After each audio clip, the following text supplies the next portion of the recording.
Simulations in Blender are demanding, but with enough patience, you can create impressive effects. To make an explosion, I started by adding a circle object. In the side panel, I changed its dimensions.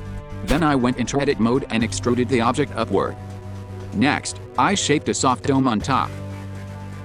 I turned this object into two separate parts. I selected the top section and then clicked Mesh, Separate, Selection from the top menu. After that, I exited edit mode and pressed Command+A to apply the object scale. Then I added the first particle simulation to the upper part.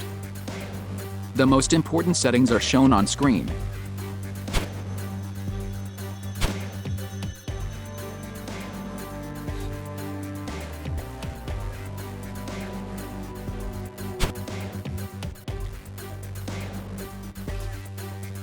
It's important to remember to disable gravity. If, like in my case, the particles fall downward instead of upward, go into edit mode, press A, then Shift+N. That should solve the problem. After recalculating the particle simulation, it should look the same as mine. I also increased the particle size in the viewport. These particles will emit the upper part of the explosion. I make a separate simulation for the lower part to create the classic mushroom shape. This part is very similar. I use the same particle settings but with slightly different values.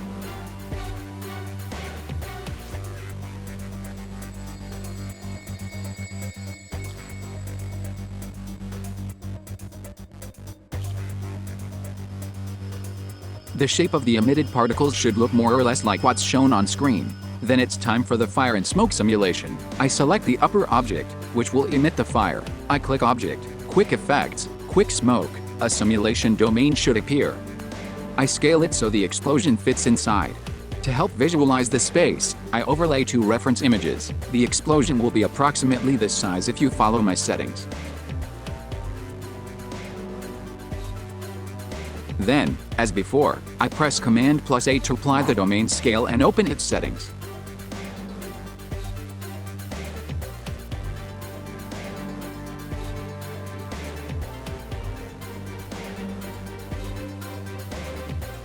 It's worth stopping at the heat setting. This controls how long the fire remains visible in the explosion. By default, it's set to 1, but I recommend reducing it to 0.05.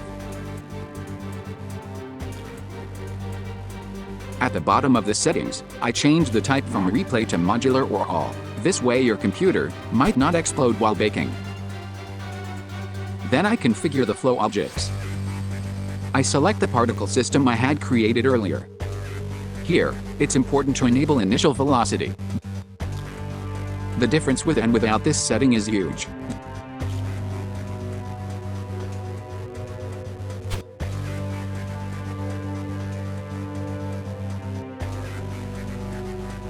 The settings for the explosion's base are very similar. The only difference is that the flow type is set to smoke instead of smoke and fire.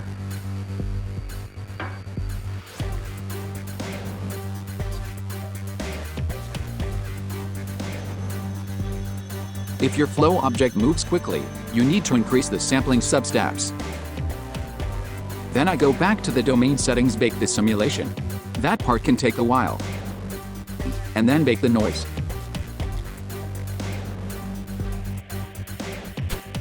Once the simulation is baked, I move on to shading.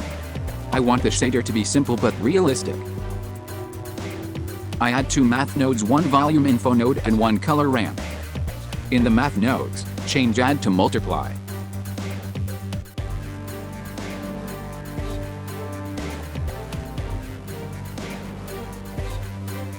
The color ramp allows me to better control how the fireball looks during the explosion. I recommend experimenting with the settings of this node.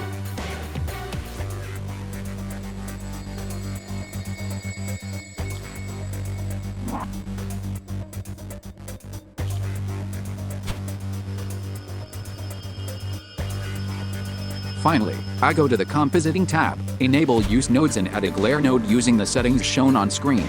This adds more realism to the explosion. If you have any questions about creating the explosion, leave them in the comments and I'll try to help.